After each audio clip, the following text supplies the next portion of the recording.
رات 11:55 پر میں نے اس کے نمبر پر ٹیکسٹ چھوڑا، کیا کر رہی ہو؟ اس میں ایک بات ابھی بھی اچھی تھی، وہ انتظار نہیں کرواتی تھی۔ اس رات بھی سیکنڈ بدلنے سے پہلے اس نے مجھے رپلائی کیا، صبح 8 بجے مری جانا ہے آؤٹنگ پہ، پیکنگ ہو رہی ہے۔ پھر 2-3 ٹیکسٹ کے بعد رابطہ ہمیشہ کی طرح منقطع ہو گیا اور میں مری کے پوائنٹس گوگل پر سرچ کرنے لگا۔ مری کا ذکر آتے ہی اچانک میرے ذہن میں ایک خیال سا گھوما، جس پر یقین کی مہر لگا کر میں روم لائٹ آف کر کے پرسکون سا سو گیا۔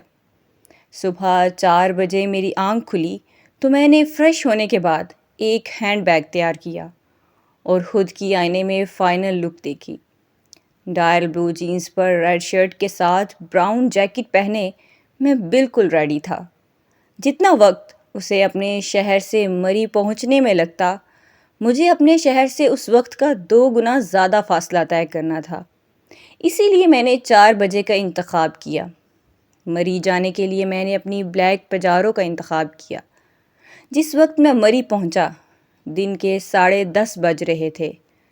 پجارو سے نکلا تو مجھے مری کی پہاڑیوں کی ہواؤں نے ویلکم کیا، گو کہ میں جانتا تھا اب تک وہ مری پہنچ چکی ہوگی۔ تصدیق کے لیے میں نے اس کے نمبر پر اپنا پیغام بھیجا، اور پہنچ گئی ہو تسی مری؟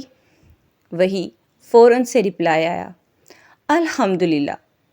میں اسے بتا سکتا تھا کہ میں اس وقت مری اسے دیکھنے آیا ہوں، مگر میں نے سوچا اسے ڈھونڈ کر سرپرائز کروں گا اور پھر اس کی آنکھوں میں ان فیلنگز کو دیکھوں گا جسے وہ لفظوں سے کور کر لیتی تھی۔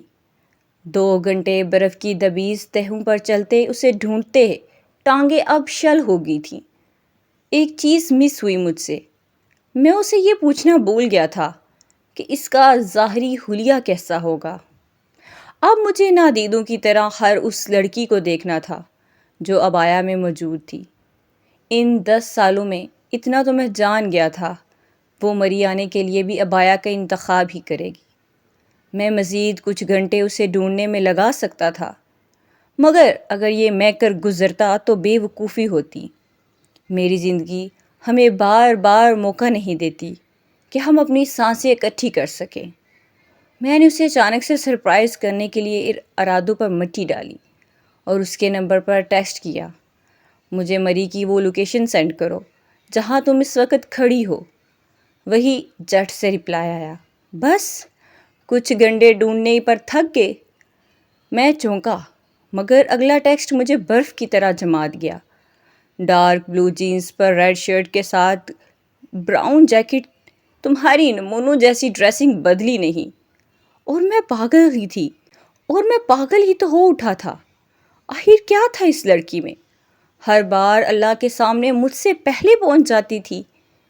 میں نے ڈھولتی سانسوں کے ساتھ گرتی برف کی اور سے اپنے چاروں سم دیوانوں کی طرح دیکھا۔ سفید برف پر رنگ برنگے انسانوں کی جرمٹ، ایسے جیسے کسی آرٹ گیلری میں لڑکی کو پینٹنگ۔ اس بھیڑ میں اسے کیسے تلاش کرتا؟ مگر اس بھیڑ میں اس نے بھی تو مجھے ڈھونڈ لیا تھا، تو کیا میری چاہت ابھی بھی اس کی چاہت سے آگے نہیں بڑھ پائی تھی؟ سورج مڑی کی پہاڑوں پر آنے سے معذرت کر چکا تھا۔